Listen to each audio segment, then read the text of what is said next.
What if I told you there was an amazing exploit in the Burning Crusade where you could farm dozens of mobs that no one else could even see, and that these mobs were completely passive until you attacked them, easy to kill, just did low damage melee attacks, and you could even earn rested experience whilst farming them? Sounds like an amazing exploit, right?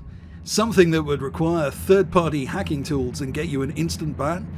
In fact, all you have to do is be on the right quest and not turn it in, though there's some additional tricks which I'll show you which will significantly increase the experience you can get.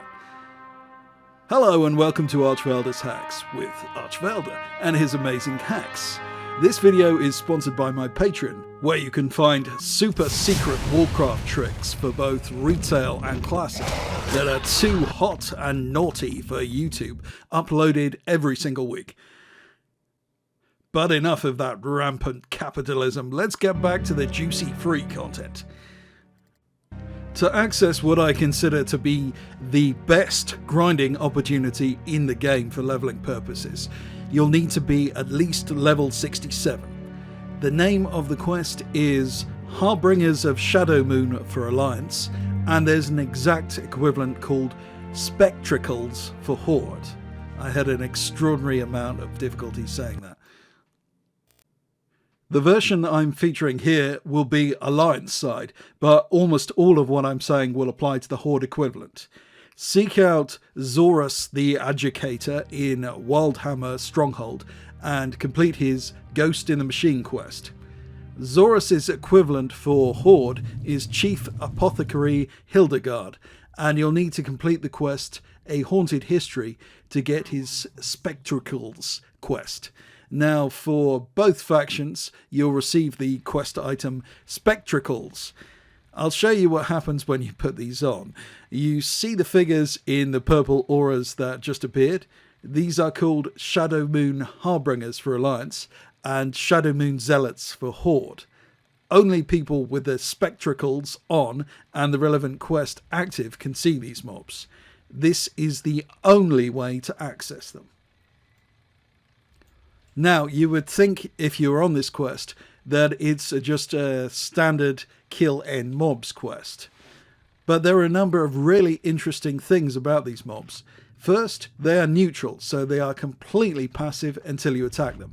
You can stand right next to them or even literally walk right through them, and they will do absolutely nothing. Second, these ghosts don't respond to attacks on nearby mobs unless they get hit with area of effect attacks. Third, they only do weak melee damage. And fourth, there are a lot of them. They are all over the fortress and outside its perimeter.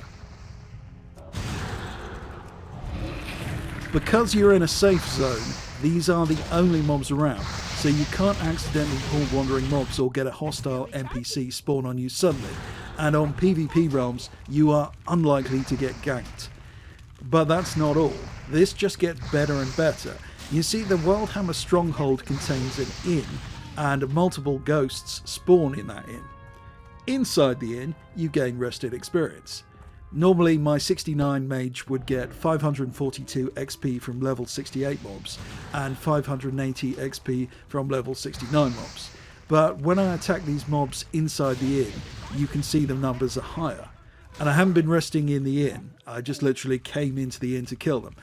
This is effectively just a bonus to experience. For this reason, you should clear out the inn as often as the mobs respawn, which is every 7 minutes, and whenever possible, eat inside the inn to boost rested experience. You can even kite mobs from outside the inn into it. Note that you have to be at this point here to earn rested XP. Standing at the entrance just won't cut it. Now, you won't face much competition from other players from these mobs. As I stated, they can't even see the ghost mobs unless they are on the right quest. You will get players just killing 12 mobs to complete the quest, but these players usually stay well within the central area of the fortress. So if a group of players suddenly appear, just go into one of the buildings and kill the mobs there.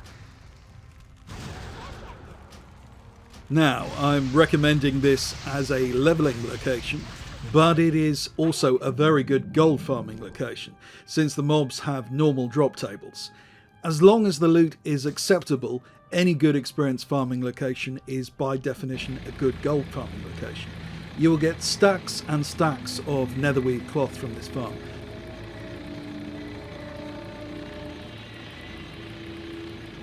You'll get up to 3 stacks of it from each individual mob.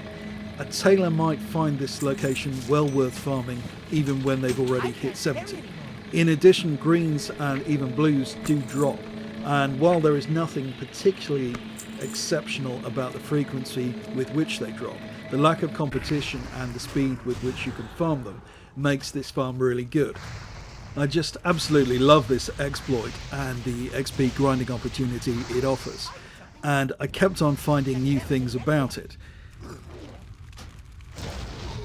Now, if you need food, repairs, or even a graveyard, that's if you somehow manage to die doing this, they are all right there for you in Wildhammer Stronghold or Shadowmoon Village. There's no trudging across zones wasting time. So how does this stack up against other methods of leveling in the Burning Crusade? Well, most basic methods of leveling in the Burning Crusade will gain you somewhere between 60 to 120,000 XP an hour.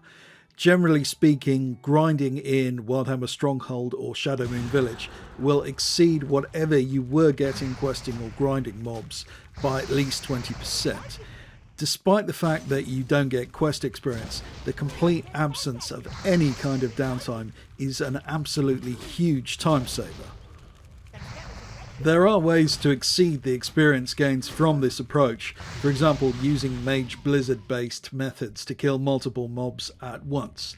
However, while I have nothing but the greatest respect for people who do that, and I find that an interesting and challenging strategy, it is, well, very challenging, requiring a lot of setup and extreme attention to detail to really make it faster than straight leveling.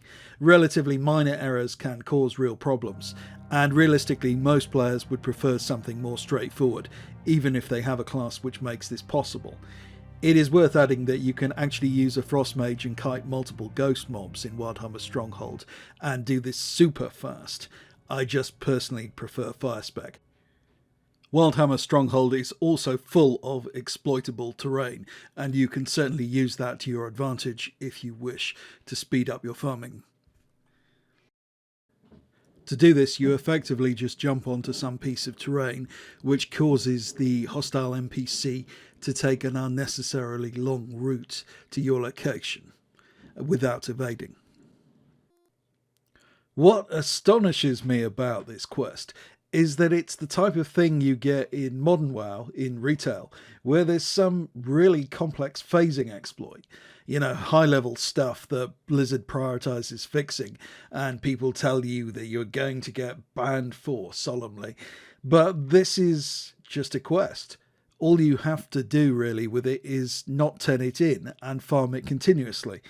Millions of people must have completed it without ever noticing its potential. It is a secret hiding in plain sight. Now, unusually for one of my videos, not only are you very unlikely to get banned for using this trick, that actually happens much less than people think. But what does happen a lot with my videos is that they often get nerfed. Now, I don't think this one will be nerfed because this quest has been here, you know, right through the original Burning Crusade. Now, if you enjoyed the video, why not click on that big, beautiful, enticing, sensuous subscribe button? And if you really liked it, please consider joining my super secret Patreon feed that I mentioned earlier. Thanks for watching. This has been Archvelder.